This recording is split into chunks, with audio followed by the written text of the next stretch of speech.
Welcome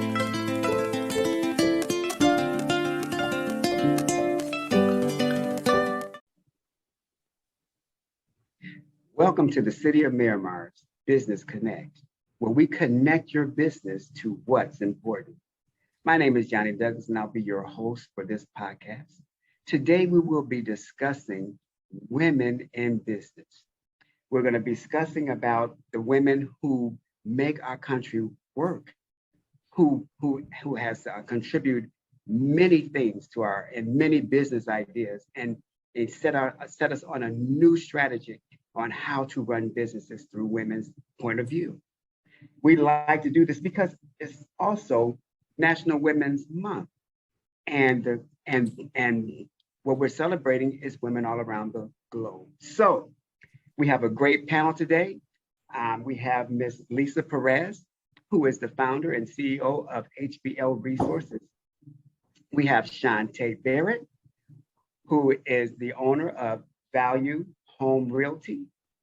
We have Ms. Yanny Hirsch, who is attorney at law at Argus and Hirsch. We have Carissa Chisholm, who is assistant manager or president at Valley Bank. We have Michelle San Juan, who's at, I forget. It's okay, I'm at Location Real Estate. Location Realty. Thank you very much. And we have Christine Merrick. And Christine, how are you today? I'm great. Thank you for having me. Good. You are welcome. Welcome to be here. Okay, so we're going to start off. I'm going to ask you guys to give us an overview of your business. And let's start with Chante. Let's do that. Let's start with Chante. Hi, good morning. Good morning. My name is Chante Barrett. As you can see, the name says Donna Barrett. That's my mom. I don't know how to change the name, but just keep me in mind, okay? Chante Barrett. So I am the team lead here at the Home Value Group. We are with Keller Williams. We are a real estate brokerage who service the Miami, Broward, and Palm Beach area. There are about 8 agents that are on our team right now. We've sold over 40 million within this year alone. We're really helping a lot of the individuals within Miramar and the surrounding cities to take home ownership, and bring it, to the forefront of everything else that has to be offered. But a lot that I'm going to be talking about today is real estate in general. That's what I do. That's my passion. And I love to share that knowledge and information with everybody else around. Thank you very much. Thank you very much. No problem. And now we will hear from the lovely Michelle San Juan of Locationsville. Hi, thank you again for having me, Johnny. I'm really excited to be here. Much like Chante, I'm a realtor here in South Florida. I service Miami-Dade and Broward counties. My goal is always to help my clients throughout the home buying process. We all know that it can be a stressful process, whether you're buying or selling. And so my goal is always to take a very consultative approach with my clients, make them comfortable, and help answer any questions they might have along the way. So again, Michelle San Juan with Location Real Estate. And now we hear from the lovely Yanny Hirsch. Hi, good morning, everyone. My name is Yanny Hirsch. I'm an attorney, a partner and founder of the law office of Arguez Hirsch. We serve the whole state of Florida, and we have our main office is located in Davie. We practices in the areas of bankruptcy, family law, business litigation. We also help business owners with their formations, trademark registrations, any contract disputes that they might have. We also have the other 2 attorneys here, Michael Arguez and Jonathan Moreno. They do mainly specialize in personal injury cases. So we are here in assisting people in the community in the way we can. Thank you very much. And now let's go to Carissa Chisholm. Good morning, everyone. Good morning, Johnny. And thank you for having Christine and I on the podcast. We're very excited to be here and to share about our bank. My name is Carissa Chisholm. I'm the Assistant Vice President and Service Excellence Manager for our Pembroke Pines location. And with me, I have First Vice President and Market Manager for the Broward Market, Christine Marisi. And just to give you an overview of Valley, we've been around since 1927. We've grown by acquisition and continue to do so. We are a 5-star rated bank with over 50 billion in assets. And we have very strong ties within our communities, and we pride ourselves on the service that we provide to our customers and being able to add value to them. You know, we focus on building relationships and helping our clients achieve their goals. So later on, I'll be sharing about, or we'll be sharing about, some of the programs that we have and what we're doing in the community. Awesome, great. And so now I'll just go to Christine now. Well, thank you. Thank you. Yeah, Carissa, wonderful job. And thank you for sharing a little bit about Valley Bank. I'm Christine Marisi. I work with Carissa and we support the Broward market. So what we do every day is really get to know our customers, find solutions, and we're a bank. So I don't like to think of us as a bank. I think we're more relationship, builders. We actually really care and really want to learn about our businesses so that we can provide the best solutions. It's not always what we need or what the client thinks they need, but it's always like, okay, let's help work with them and build awareness of what they, get to know more questions, recommend solutions, just so that we can better place the customer. So that's kind of why we're here together today. We'll share all of the great, exciting things that Valley has. Awesome. And last but certainly not least, the gracious Lisa Perez. Thank you so much, Johnny. Always excited to support my city of Miramar. So I'm Lisa Perez, CEO of HBL Resources. We're a full service human resources consulting firm right here in Miramar with clients throughout the United States. And I like to say we focus on 3 streams of service, if you will. Consultation. Maybe clients just need to pick up the phone, ask a quick question about anything in the employee life cycle or anything regarding human resources in their organization. HR administration, that is the policies, the procedures, the infrastructure, the foundation of your business from an HR perspective. And then training and development, my true passion, where we help employers and their managers and employees with HR compliance, confident communication so that they mitigate risk, improve employee retention, and improve business performance. So that's what we're all about. Well, thank you so much, ladies. Thank you so much and welcome again. I have a fact check. I like to do fact checks when I have my podcast. This one is, the U.S. has 12.3 million women-owned businesses. The U.S. women-owned businesses generate $1.8 trillion a year. That's a whopping 40% of U.S. businesses and women-owned.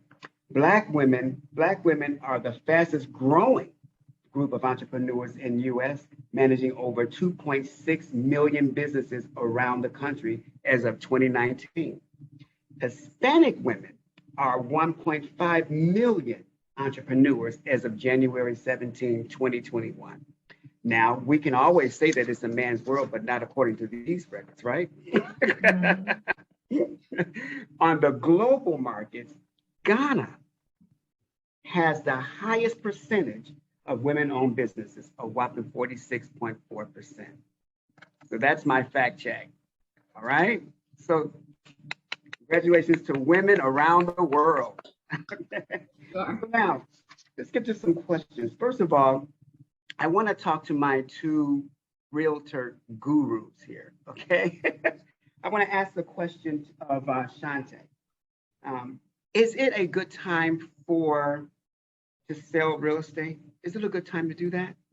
Absolutely. It is a great time. And I'm sure Michelle can piggyback off of this as well. She's shaking her head. I see her. This is the lowest inventory we've had since 2007, to be, completely honest. There are properties right now that you only need to be on the market for two days in order to get an over market value for that property. Before, it was 30 to 60 days that property had to be on the market.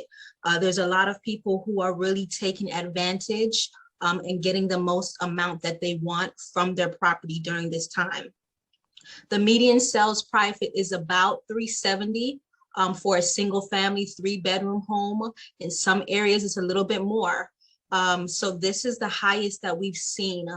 There's a lot of people coming from different states that are coming into South Florida, which is one of the main reasons why the prices have increased, and along with the low inventory. But the main question, especially for someone that's selling, is where are they going to go next? So you can always sell a property, and it's always a good time, but you really have to figure out what your needs are and where your next step is going. Because if you sell your property and get the highest amount, because a lot of our clients are going over appraisal, 15, 20,000 over appraisal. These buyers are paying for these houses. Where are you going to go next? So that's the biggest question, but it is definitely a right time to sell because we don't know how long this is going to last for. Well, thank you very much. Michelle, you have anything to add to that statement there? No, I mean, she summarized it incredibly well. This is a crazy market. It's being driven, like she said, by the low inventory and also the historically low interest rates that are just really motivating buyers and making home ownership affordable and attainable for so many people. It's a great time to buy or sell, right? It's always a good time, depending on what your motivations are and what your business is. It's really about making sure that you have a professional to guide you along the way. Now, Michelle, there are many ways you can approach a client when it comes to selling their home. You have to remember that's a personal asset. They've raised kids there, they have memories there, and now they're trying to even downsize. My wife and I are looking to downsize because where it's just her and I now. So how do you approach your clients in that business aspect to kind of guide them along the way? How do you do that? I think you almost summed it up yourself, right? Is you need to talk to every client and figure out what their motivation is. So yes, I'm sure you and your wife have some amazing memories in your home, but what is your next step and how does that get you to your goals in the future? So I think it's always, again, to come from a consultative approach and help your clients really achieve their dreams, whatever they may be and for whatever reasons. Okay, thank you very much. Thank you very much. I have another question. I'm going to go, since we're in that marketing area, I'm going to go to Carissa. My question for Carissa is, Valley Bank is widely known for community involvement. What programs does Valley Bank offer women-owned business?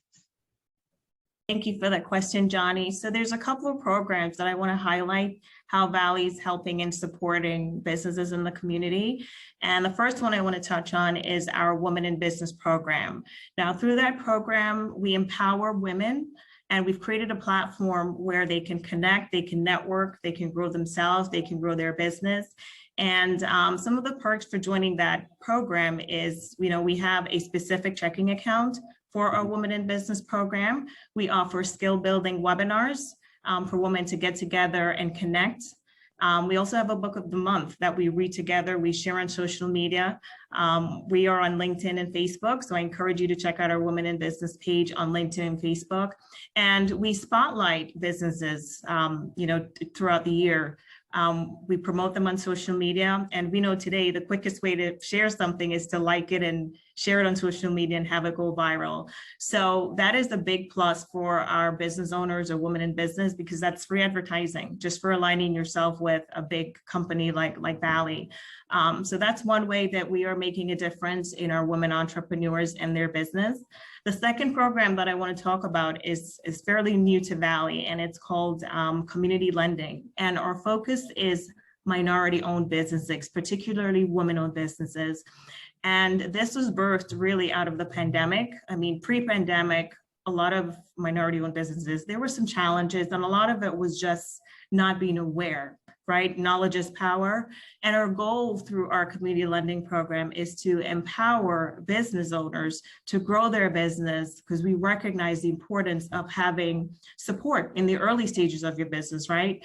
So for example, in the early stage of a business, they may require, let's say a business is renting space, for example, and they need a line of credit to just keep the operations of the business going and to cover payroll. But, the long-term goal is to own that building where they're currently renting space. So we help them as a company from the beginning stages to get them to their long-term goal and achieving that. Our goal is really to help our business owners get to the next level. And we target the underbanked and those that are considered non-qualified business owners. And our approach is very simple. We recommend every business, regardless of the size, to have a banker and a CPA. Because what we realized during the pandemic, a lot of big businesses had access to their banker. They had their cell phone numbers. So they could reach out to their banker, they could get answers, much faster. And they got to take advantage of a lot of the resources that were available. And what we found with our minority-owned businesses, they don't have a relationship with a banker. So they didn't get to take advantage of a lot of those programs and resources that were available. So we partner them with a personal banker that's going to be there with them every step of the way. We provide support and guidance through the growth of their business, and we provide education through our community partners, making sure they have the technical skills that they need to run their businesses. We also partner with local nonprofit organizations, local municipalities to provide access to capital through loans. I'd like to also highlight on our LinkedIn and Facebook pages, we take businesses through highlighting what we called, behind the sign, where we really get to sit down with the business owner, really understand their business. So I encourage you to check out our social media pages, and you'll get to see some of the businesses that we've helped. And I'd like to actually turn it over to Christine to talk more about our commercial lending piece. Yes. So yes, to piggyback off Carissa, we are always looking for ways to support business owners with providing, working capital lines, startup businesses, through business acquisition financing. She mentioned if you're trying to buy a building or you're looking to refinance a building, we have those mortgages available. We offer SBA lending. We offer, so if they don't have the capital to put down, we can help them support, through our SBA team. We have equipment financing and leasing opportunities. So there's a whole bunch of different solutions that we can provide with the customers. But it's most importantly that we ask a lot of questions. We really want to get to know our customer. The key is asking questions. What we find in the banking industry is not everyone knows their banker. Not everyone knows who to call if there's a scenario. And, with the pandemic that happened, there was a lot of people that were unaware and that weren't able to be helped and assisted or take advantage of programs that they had because they didn't know who to reach out to. So our goal is to really let the community know we're here for you, no matter what size business you are or what you're looking to accomplish. Let us be that resource for you. Let us take on, that task of putting you and recommending the solutions so that we can cater those solutions to your needs. But that's it. Thank you. Oh, no, thank you. The City of Miramar Economic and Business Development Department, the department I'm out of, we offered our small businesses, a stimulus grant through the pandemic. It was up to $10,000. We were making sure that for those 3 months that they were locked out of business, that we could help them recoup some of their costs that they were lost. One of the things we found out was that most of the business owners had no idea of their financial situation. They had no idea. They didn't have anyone to turn to, like you were saying, a personal banker to turn to say, hey, what are my checks and balances? What am I looking at? If I'm going to apply for a grant, or am I going to apply for a loan, what is the amount that I should be applying for based on what I've been doing in the past, based on how my company run, my distributions, all of that? What does that come in? So I'm glad you're on the line to talk about that, because most of the businesses that we deal with, especially in the City of Miramar historic area, they don't have that skill to know that. How do you advertise to businesses in that area, the 3323 area, who so desperately need to know that this is what's available for you. This is how we can help you overcome another pandemic. So we have a team of dedicated professionals that are working specifically with the local government, municipalities.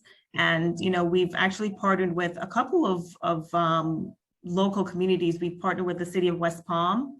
We're working with Vero Beach in Orlando, and we're working our way south, with Broward. We've partnered with a local nonprofit in Broward to provide those resources. So community lending for us is still new, but Johnny, having us on a podcast like this gets the word out, and having those strong ties that I mentioned earlier in our communities, we're spreading the word.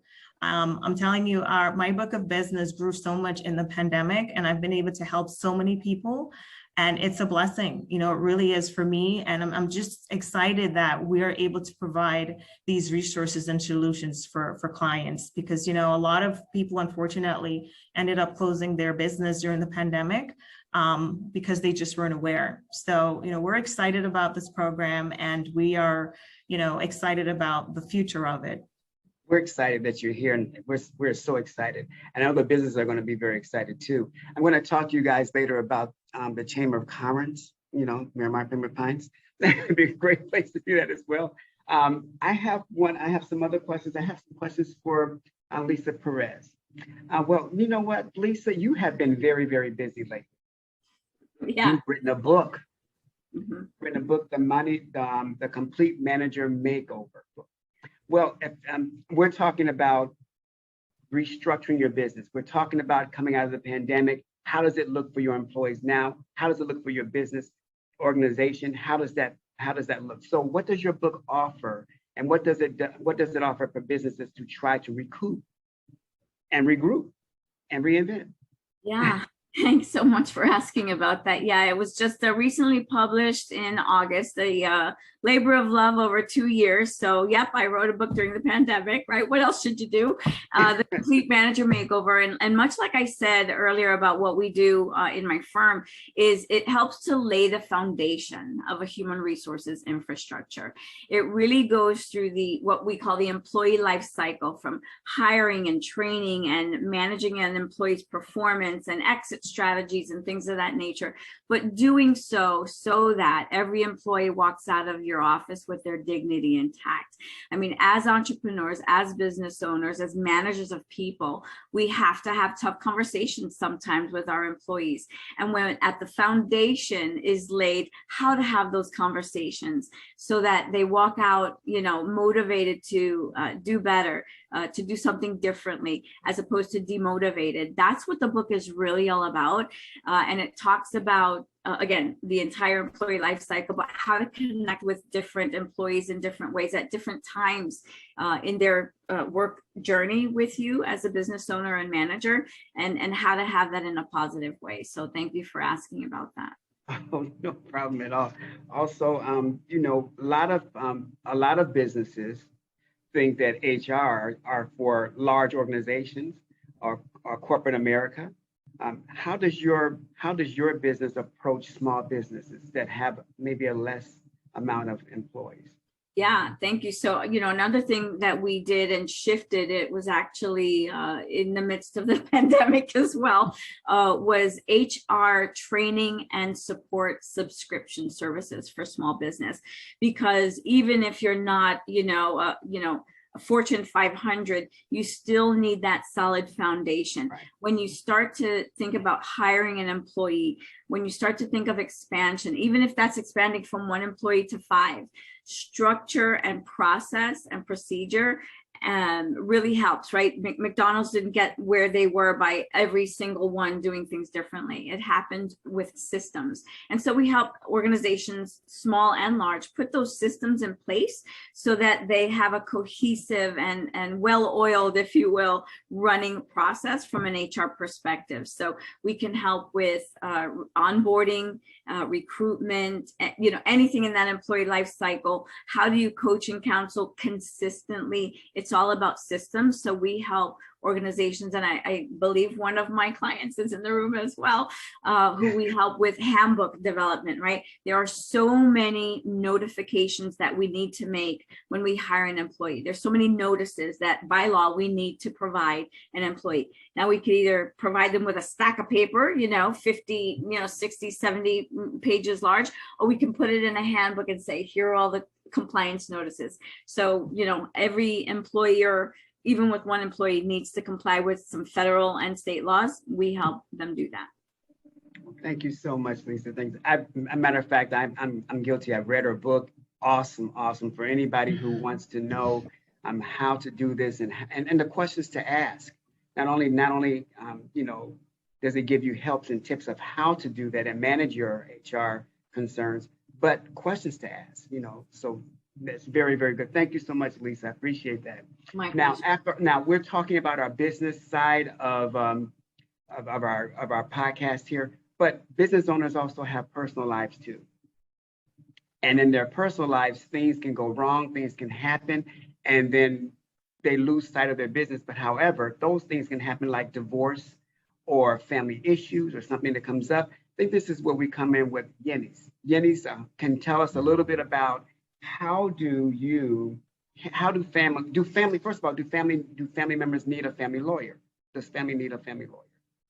Well, if the family is going through the struggles, if they are going through a separation or divorce, I think that the one spouse, they know each other very well. So they know, your spouse, what type of person he is. Do you know if he's going to be a good father while you're not going to be there with your kids? Is the type of person that he's going to be hiding his assets, not to give you what you deserve? Is the type of person that's going to hide his income?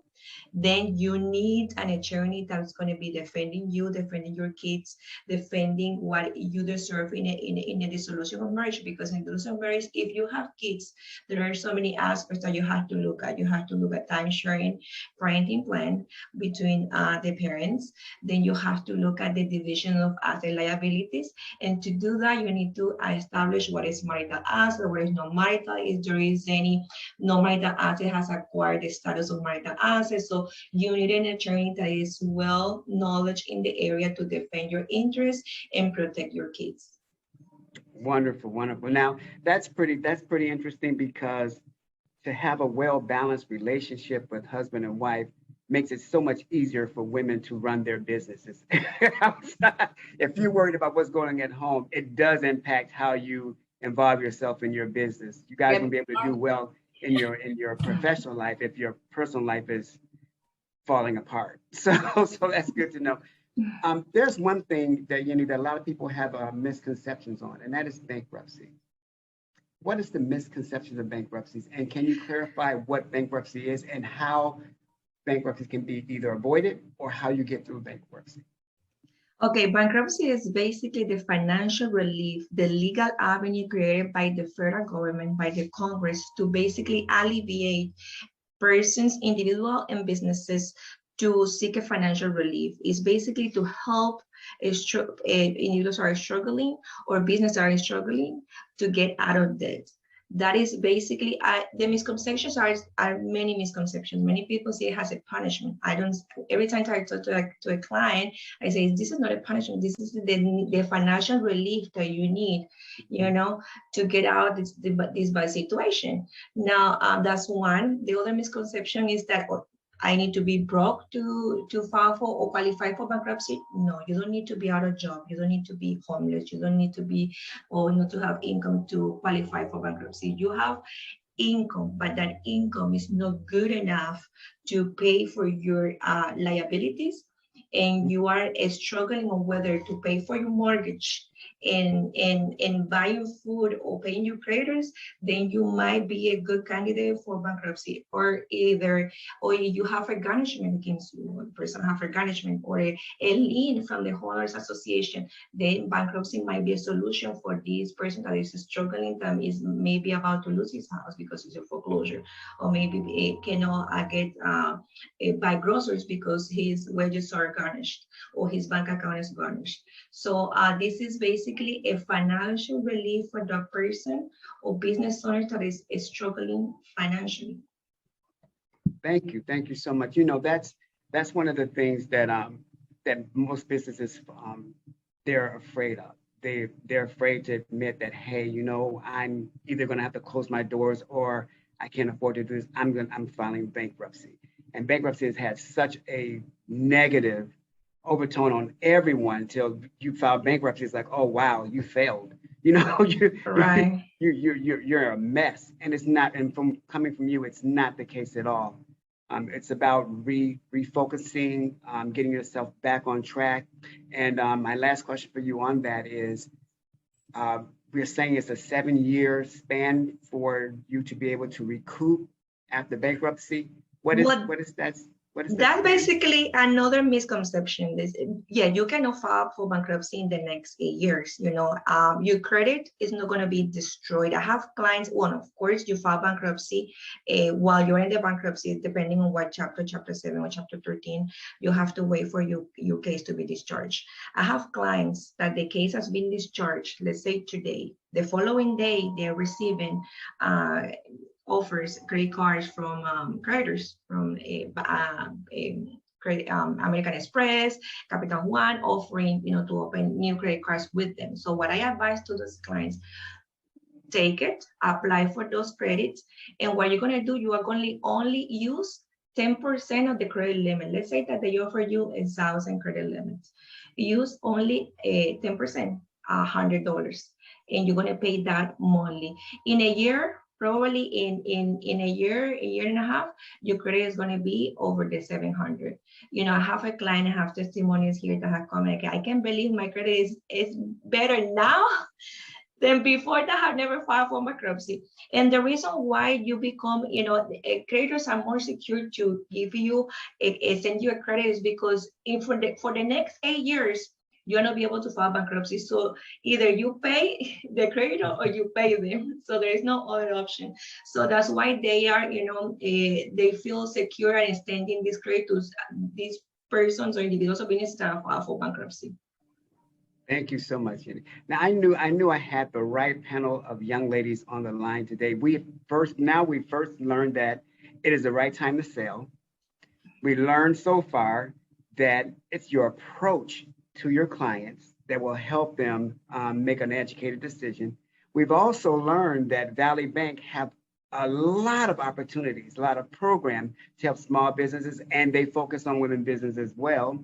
We also learned that you have to have an HR foundation that will make your business sustainable through anything that goes on as far as a pandemic, whether you're losing client employees or whether you're hiring employees.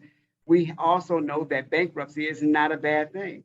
So thank you, ladies, for clearing all those things up for us. But now I'm going to turn our focus on to what's really important today, celebrating women. I have some questions for you guys. One question, anyone who wants to raise their hand and jump in can answer the question. First thing is, through your professional career, how do you think you've impacted women that you've come in contact with? I'll take that question, Johnny. I think it's inspiring to women, and I hope it empowers them, because I started my career very young. I was 18 years old when I started. And, as a young minority getting started, you get tested. And I have been tested throughout my career, but I wanted to be taken serious. So I started investing in myself, educating myself, making sure I look the part whenever I'm going out to meet with a business owner or any client, that I prepare myself. I learned a little bit about the business. So, that has worked well for me. I have a lot of clients that follow me, and have my personal cell phone number. We're connected, and they, can reach me whenever they need me. So. Awesome. Anyone else want to take that question? I'll take it, Yanny. I think that for me, I hope to inspire the women in my industry to always come from a place of wanting to help others and be collaborative. So real estate can be super competitive. Negotiating can be tough. It gets emotional. It's a big purchase. But at the end of the day, we all want the same thing, and that's to help our clients get to the closing table. So I think as women, we need to leverage our strengths. So that means leveraging your empathy and creating a kinder and less stressful process for our clients. So I hope it helps others to be more collaborative and less combative. one of my personal mantras for real estate is that there is enough sunshine in Florida for everyone to get a tan. And so that's how I approach my business, right? Like, I think that we can all succeed if we take the time to collaborate and help other people along the way. Awesome. Anyone else? Yeah, I concur. Oh, okay. I concur with Carissa and with Michelle. You know, we impact other women by inspiring them. In my case, yeah, I was born and raised in Colombia. I came here when I was 27 years old, and I went to law school.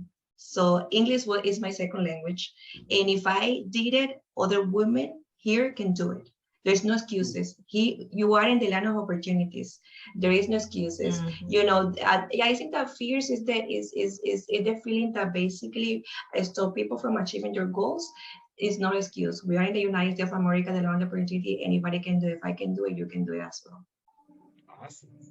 Yeah, that was definitely one of my thoughts too, Yannis. You know, if I could do it, you know, I grew up in the streets of Brooklyn, New York in the 70s and 80s, right? It doesn't get any rougher than that. And as a minority as well, as Carissa mentioned, you know, you get your hard knocks, but, you know, I hope that the women around me, particularly the three that I bore of this body, see resilience. Right? That no matter what you come up against, keep moving forward. You know, I tried 3 or 4 different businesses. I tried Amway and a creative memory scrapbooking business. And, you know, I just kept going and going until I knew that my dream at 8 years old was going to be achieved, and that was to be a business owner. So regardless of the, you know, the walls that you'll face, the challenges that you'll face, the obstacles, the naysayers, stay resilient, keep moving forward. I hope that's what people see when they look at me and read some of my story in that book. I go, whoa, that happened? So just continue to move forward and be resilient. Okay. Absolutely. Wow. I just want to add that it's never too late to start.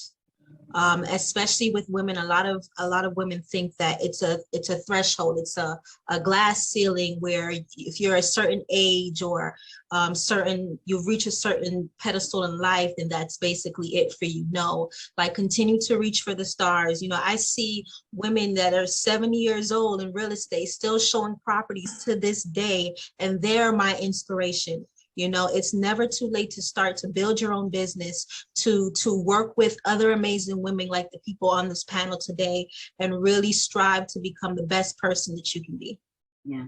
And I think everyone on the panel today has described who you are.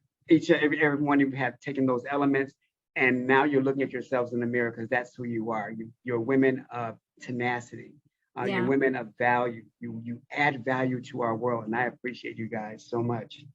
You know, Grandma Moses started painting at 78, right? Wow.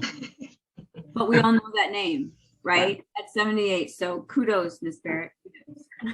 Wow. Absolutely. Next question I have for you guys is, do you see a shift in corporate America when it pertains to women in management positions, CEOs, ownership, entrepreneurs? Do you see a shift in that? And how does that shift look to you? Oh, I'm jumping. Oh, yes. We take control. Yeah, I'll defer, and then I'm gonna jump in because he knows I'm passionate about this kind of stuff. Oh, you talking about me? Oh, yes, I take it right ahead. No, I was saying we're taking control. Like, I've seen so many women nowadays that really have stepped out of their comfort zone. You know, back in the days where, you know, there was certain jobs for women, and that was basically it. And, you know, they were afraid or fearful to go into a job that was basically all men.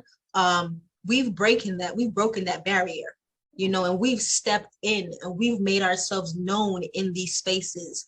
And it's been some time where, you know, we've had to trouble through that respect, like Carissa was talking about, you know, and go through certain obstacles, you know, in certain rooms. But every room that I walk into, per se, that these ladies, I'm sure, walk into, they know they're meant to be there. We've worked very, very hard to get to where we're at, and we take our job very, very seriously. So whenever we walk into a room, we know that we're supposed to be in there, and we don't take nothing less than that. Wow. Wow. Amen. Wow. Yeah. Very well said. So you know me, Johnny, just like you. Go I love, ahead. I love my research and I love to keep on track of what's going on out there, right? You have to these days. And in 2021, you know, women hit the Fortune 500 at an all-time record with 41 on the CEO chair. And for the first time, 2 Black women. I mean, here we are in a country that we finally have a mixed race African-American vice president of the United States. So yes, we definitely are making some leeway, but even those 41, it only represents 8.1% of that Fortune 500, right? So it's great strides, but we need to tell and be optimistic, but we've got to make sure that we know the rest of the story that's happening for women, because with COVID, women-owned businesses were the ones that decreased faster than any other, because we still see this, lack of equity in terms of the work-life balance issue at home, right? So if I've got a business and hubby's has a business, well, mine might suffer a little bit more because I'm expected to, be the primary caregiver and take care of the home and this and that as things shift. So we've got to start addressing that, not only in business, but within ourselves, right? As women, I think that say, wait a minute, my business is just as important and valuable and what have you as yours. And let's kind of come to the table together and figure this out together. So neither one of those businesses has to suffer. I was partner on a podcast on LinkedIn, and we really dissected this whole thing with what was happening with COVID, the negative impact that women had, and the results were astronomical. I'm seeing it inch back up, but one that needs to certainly be addressed nonetheless. Exactly, and I studied that report as well, and it was a devastating blow. But I know the resilience of women, that you guys are like, I remember having when I was small, having this weeble that wobble. You guys take a punch, you're like a weeble, but you keep bouncing back. So I can see that bounce back in our society today with women. One thing I do notice though also is that I'm looking at a president and vice president of a bank. In my era growing up, women doing that, you would not have seen that at all. So I know you guys are making great strides in the Valley Bank, and I know they appreciate the efforts that you're doing, but it had to be some challenges along the way to do what you're doing. And I commend Valley Bank for having this platform for you guys to do what you do, because I've been to your office, I visited you, Carissa, and it's amazing. It's an amazing office. The way you run it, the way it is set up, it is absolutely fantastic. So I appreciate you guys for that. So, you can get into a little bit more details about Valley Bank and is that how it came up with your programs for helping women-owned businesses? Is through some of the things you've gone through, some of the initiatives that you've gone through? Companies need to start taking, and that's a great question.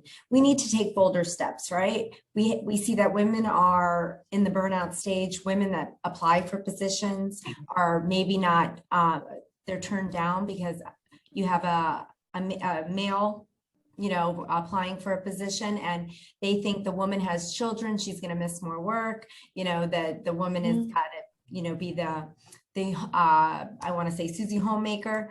I think that with our company, we recognize and we put a program together to reward our leaders, right? We're all one. We have to develop that culture. We have to create a workplace where everybody feels equal. And I think that women in business program that we have our community lending, we do minority owned business support. I mean, we are in everything. And I think that's why Valley is such a great company. And Carissa and I get very excited to be able to work with different, like having you having us here and working with the chamber and networking and sharing that word and spreading that word of our accomplishments as a company is just wonderful. Well, thank you guys. Thank you so much. Thank you so much. Let me see another question. As a business owner, how does your business contribute to the community? Well, yeah, Valley Bank already told us, so we'll give all the other ladies a moment to answer that question.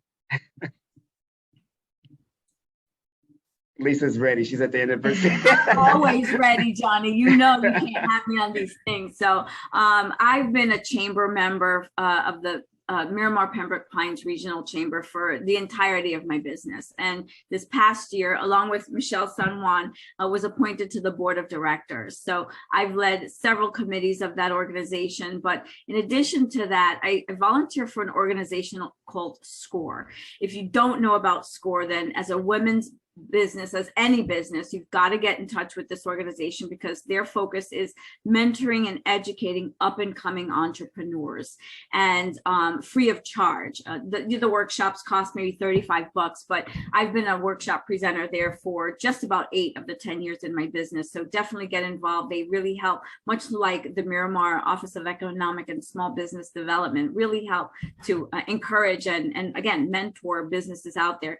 And then KAPOW, it's called Kids and the Power of Work. I wasn't able to be in my children's, school rooms, classrooms, nor did they want me in there when I was coming up in my career. And now that I have my business, I'm able to give back to the children whose maybe parents aren't able to be in there as well. And so we just kind of connect. What am I learning at school, and how does it relate to the world of work? And I put an entrepreneurial spin on it. So I encourage you, get involved in your community. Make sure your community knows that your business is out there. Give back, because it's just a good thing to do, and it's what we're here for. So check those things out. Awesome. Anybody else? Yeah, here at West Hirsch, we have programs for those clients that qualify. We have offered pro bono and low bono consultations. We also, to those clients that qualify, we will advise them in all legal situations that they may have, whether it's a family, bankruptcy, business consultation, and that's the way that we give back to our community. To those that they don't have, unfortunately, doesn't have the financial ability to pay for an attorney, we have done, pro bono and low bono cases for them. That's awesome to have, because some women who are going through things like bankruptcy or family issues, the main reason for doing it is sometimes financial. They have financial difficulties and struggles, and to be able to help them with that is an awesome thing to do. So thank you, Yanny, for that as well. I was listening to also Lisa when she was talking about, I'm part of KAPOW as well for the city of Miramar. City of Miramar have our hands in about everything. So we're probably the busiest city that there is. So, and I love KAPOW. What KAPOW does for me, it allows me to get in the classroom with young minds. Yeah. And I'm with the high school kids. So they're ready to graduate, and they've already decided if I'm going to college or not. On one occasion, one girl was saying that she wanted to be a designer. And so I probed her mind. I asked her, so what do you want to design? I want to design clothing for women or for men. I don't know.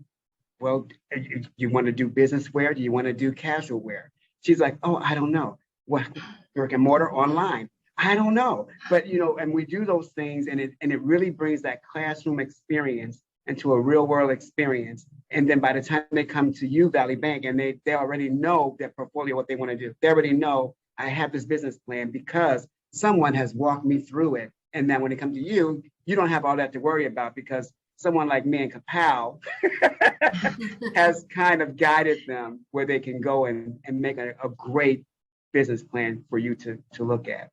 So that's a great thing to do as well. And also, the city of Miramar, we're involved in the Miramar Pembroke Pines Chambers. I'm all in the chambers. Matter of fact, I work on the committee with Lisa, the governance committee, and Michelle. And it's a wonderful way to network, but not so much just to network as well, but to generate long lifetime friendships. The chamber, when you're in the Chamber of Commerce, it becomes a friendship. It becomes, you know each other. I'm going to refer this business because not only do I know this business, but I know the owner of this business. I know their integrity. I know who they are. So and it works very well for every business. And I'll tell you one thing: during the pandemic, most of the businesses in the Chamber of Commerce stayed afloat. They stayed afloat because we were working with each other. We were still giving each other referrals. We were still helping each other out, and it works well. So just a little tad bit there for those who are thinking about, joining an organization and thinking about doing some community service. Your Miramar Pembroke Pines Chambers is very, very good with that. And the city of Miramar honors that so much that we pay have the cost for your first year. And if you're in historic Miramar, your office there, we pay the full cost for the first year for your chamber, just so you can get into the Chamber of Commerce. That's awesome. Wow, that's Yes. amazing, Johnny. And that, I'm glad that you mentioned that, because Christine and I, we are part of the Miramar Pembroke Pines Chamber of Commerce. I'm part of the Nexus Leads group. And it does feel like family there. You know, when we get together, there's so much chatter, we kind of have to bring the meeting back to order, get back to business, because we just have so much to talk about, you know. But I have to agree with you that Miramar Pembroke Pines is probably the most active chamber that I've seen. You know, I've visited other chambers. I've actually been the president for the West Boca Chamber in the past. And I have to say, there's so many great things that Miramar and Pembroke Pines are doing within the community. And it is a great chamber to align yourself with. Awesome. Michelle, I know, don't you volunteer for an animal rescue or something? Yeah. I do. I'm actually surprised that all of my animals have stayed quiet this whole time. Like you, I see community service as a great way, not just to give back, but also to get to know people. And because when you volunteer for causes that you're passionate about, you meet other people with similar passions and interests. So I do a lot of work with the Humane Society of Broward County, as well as Make-A-Wish Southern Florida. And like you said, I'm really involved in the Chamber of Commerce. And, you know, what I found is that there's never just one path to success. And so that's, as I meet people, and especially when I meet and mentor new realtors, newer agents, you know, all of these experts tell them, you have to cold call, you have to door knock, right? And they think that's their only way to be successful in the industry. And that never worked for me. That's not who I am. I'm not a cold caller. I'm not a door knocker. And so I think, you know, meeting people and being out and about in the community, that's what's worked for me, to help me build my business and grow my network and really make me happy at the end of the day, right? That's why I got into real estate, was to find a career that fulfilled me as a person. And that allows me to do all that. So I want to echo everything you guys said. Get involved in the Chamber of Commerce and meet some great people. Absolutely. Now, Chante Barrett, you're Yes. sitting there now, your family, and I mean, community service is like to the 10th power for you guys, right? Absolutely. You're doing aid and building schools and institutions abroad. Am I correct? Yes, in Jamaica. Yes. So we really partner with a lot of organizations. One of the biggest attributes of what we do is just giving back. Once you give, you'll always get back in return 10 times fold. We definitely believe that. We've started, you know, with the city of Miramar. We've had home buyers workshops with Commissioner Maxwell Chambers pre-COVID. You know, we're trying to do something virtually to get people more knowledgeable about the home buying process, about home ownership. I think one of the biggest things is the knowledge that we lack. It's not taught in schools. You know, all of our businesses are not really taught in schools. A lot of people just don't know that this stuff is out there for them to help them. So the biggest thing, especially of, you know, doing a podcast like this, is really getting that knowledge out there to those individuals. Once they know, then they can do better. But as far as, you know, community service, trust me, we're all for it. Wherever there's an opportunity or anything that needs our help, we're definitely there, especially during the pandemic, when we had the drive-through, putting the groceries in the trunks and everything like that. Our goal is to give back to our community, because like I said, the community will definitely give back to us in the end. Awesome. When I have meetings with business owners in the city of Miramar, and I'm out on my visitation days, one of the things that I stress is community service for them. I said, one of my beliefs is, if you know the business owner and you know that business on a personal level, you will be more inclined to do business with them repeatedly. We know people, we feel comfortable. You know, if you're out in the public and I see you out in the community, if we're having a community event and you're always there, oh, I know this company. Oh, yeah, I've seen him a lot. You're going to have that. You're going to build that relationship with the community. And I think building a relationship with the community will help you far beyond what you could ever do as far as marketing, as far as anything else. You can market your business and put it on YouTube and put it on Facebook, whatever. But if they don't have a personal connection with you on a personal level, you're missing out on a great part of what networking really is and what marketing really is. So I try to express that a lot when I see business. Hey, the city's having an event. You don't have to participate, just come. And just let people know who you are. Just to let them know. And if you want to pass out a flyer, we're not opposed to that. So come to our events, pass out a flyer, let them know shake hands with the community, let them know who you are, and guarantee you, keep doing it a couple of times. You watch how your business grow just by doing that community service, community outreach. So it seems like you guys are doing that very well. I know Valley Bank does it. I know Lisa does it. I know the Barretts does it. I know Michelle does it. I know Yanny does. You guys are all doing the right things, which is why you're here, which is why you have a voice, and which is why your voice is important to all of the women out here that are listening to this podcast. So I thank you. Hats off to you. Keep going, keep moving forward. I'm glad you were on the show today. I've had a good time. I hope you did as well. Yes. Yeah, thank Yes, you for absolutely. being Thank you for having us, Johnny. Any parting words for any of our listening audience today? Any parting words from anyone? I summed it all up for you. Forward. Keep moving forward in your business. Yes, and in your absolutely. life. Exactly. And definitely, if you haven't already, join the chamber. Come see us, all of us, and we're happy to help. Great. Well, thank you, ladies, again for being here. For all our listening audiences out there, remember, if you want to find out everything that's going on in the city of Miramar, you want to get clips and small clips of the podcast, or get any financial information that you can use, any workshops that are coming up, please sign up and join the Miramar Business Pulse. You can join it on our website, miramarfl.gov/business pulse. It's our newsletter. It keeps you on point with whatever's going on in the city of Miramar. Again, ladies, thank you for being on our show today. Remember to stay safe, be good and be kind to people, but also stay connected. Thank you. Thank you, Johnny. Thank you. That was it. Bye. Bye. Bye. Good day, everyone. Bye.